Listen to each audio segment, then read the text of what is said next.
আসসালামু আলাইকুম রহমতুল্লাহি ওয়াবারাকাতুহু। আজকের ভিডিওতে বলবো, যেহেতু খুবই মূল্যবান মা এবং বোনেদের জন্য এই ভিডিওটা। মায়েরা বা মহিলারা চুলের সিথি কোন দিকে করবে, ডান দিকে করবে, বাম দিকে করবে, মাঝখানে করবে, কি করবে না এরকম চুলকে ছেড়ে রেখে দিবে, এদের ব্যাপারে নবী সাল্লাল্লাহু আলাইহি ওয়াসাল্লাম এবং ফুকাহায়ে ইকরামদের কি মত রয়েছে। মাঝখানে করলে কি এটা সুন্নত, ধারে করলে কি এটা সুন্নত, মাঝে করা কি রকম, ধারে করা হারাম নাকি হালাল, আজকের ভিডিওতে বিস্তারিত কথা বলার চেষ্টা করব ইনশাআল্লাহ। অনেক বড় করে ভিডিওগুলো দেখতে থাকুন এবং লাইক কমেন্ট শেয়ার করবেন ভালো লাগলে। আর নতুন যদি আপনি আমাদের চ্যানেলের মধ্যে হয়ে থাকেন তো সাবস্ক্রাইব করে দিয়ে আমাদের সাবস্ক্রাইবার, আমাদের সদস্য হয়ে পাশে থাকেন, আসে থাকেন। তো তাই যাই হোক, দেখুন নবী আলাইহিস সালাতু ওয়াসসালামের আমল এবং ফুকাহায়েদের মত, ফুকাহায়ে ইকরামরা কি বলেছেন। তেনারা বলেছেন মাঝখানের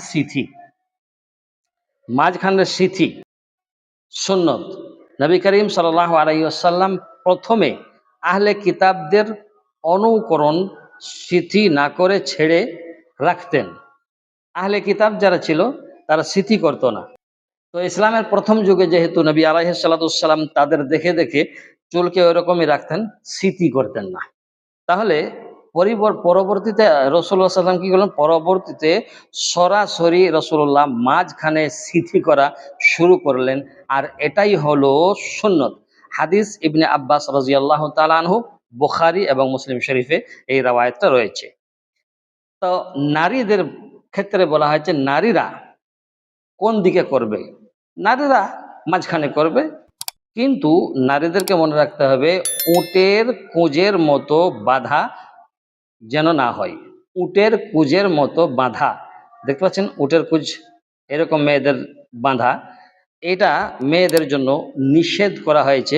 এবং পর পুরুষকে দেখানোর উদ্দেশ্য এখানে আরও এটা খারাপ। তাহলে পরপুরুষকে দেখানোর উদ্দেশ্যে যদি মেয়েরা এরকম উটের কুঁজের মতো আপনার জেগে চুলকে বেঁধে রাখে, তাহলে তো এটা বেবিচার করার গুনাহ হবে। তো এইরকমটা করব না। বেনি করা নারীদের জন্য বলা হয়েছে, নারীদের জন্য পছন্দ করা হয়েছে ইসলামে বেনি করাকে।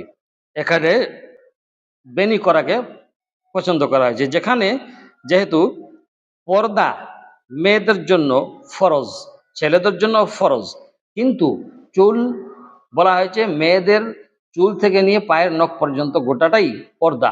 অতএব চুলের ফরজ ও পর্দাও কিন্তু বজায় রাখতে হবে।